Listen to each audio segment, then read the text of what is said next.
ফরিদপুরের মধুখালীতে ঈদে বেড়াতে এসে পূর্বাশা পরিবহনের একটি বাসের চাপায় ইজি বাইকে থাকা 2 যাত্রী নিহত হয়েছে।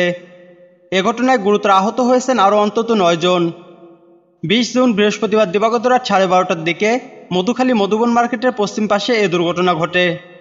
নিহতরা হলেন বরিশালের বন্দর উপজেলার মৃত ইয়াসিন হাওলাদারের ছেলে মিরাজ হাওলাদার এবং ঝালকাঠি জেলার নলছিটি থানার মোহাম্মদ মোবারকের ছেলে সুমন। আহতরা হলেন ঝালকাঠির নলছিটি উপজেলার কান্ডুপাশা গ্রামের মিলন 32, মিম 3, সোনালী 6, জসিম 32, শিরিন 30, শারমিন 25, বরিশাল সদরের শাহরুখালীর লিজা বেগম 45 এবং একই জেলার বাওরকান্দি এলাকার রাহাত ব্যাপারী 25 এবং ফরিদপুর সদরের পূর্ব গঙ্গাবদ্দী এলাকার শামসু শেখ 40। এ বিষয়ে মধুখালী পৌর সদরের গোন্দাদ্দি এলাকার বাসিন্দা মির্জা হাদিউজ্জামান প্রিন্স বলেন, ঈদ উপলক্ষে বরিশাল সদরের শাহরুখালী এলাকার সিরাজ হাওলাদার আত্মীয় স্বজন নিয়ে মধুখালী পৌরসভার গোন্দাদ্দিয়া গ্রামে জুয়েল বিশ্বাসের বাড়িতে বেড়াতে আসেন। বৃহস্পতিবার বিকেলে ঘোরাঘুরির পর ইজিবাইকে ফেরার পথে বাস চাপায় 2 জন নিহত হন। এ সময় আহত হয় আরও 9 জন।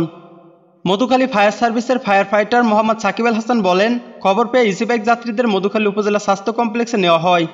পরে তাদের ফরিদপুরের বঙ্গবন্ধু শেখ মুজিব মেডিকেল কলেজ হাসপাতালে ভর্তি করা হয়।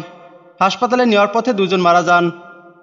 এ ব্যাপারে করিমপুর হাইওয়ে থানার ওসি মোহাম্মদ সালাউদ্দিন চৌধুরী বলেন, ঢাকা খুলনা মহাসড়কে ইজিবাইকটি গোন্দাদ্দিয়া দিকে যাচ্ছিল।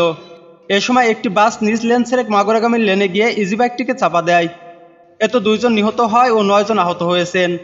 ঘাতক বাসটি জব্দ করা হয়েছে। এ বিষয়ে আইনগত ব্যবস্থা প্রক্রিয়াধীন রয়েছে।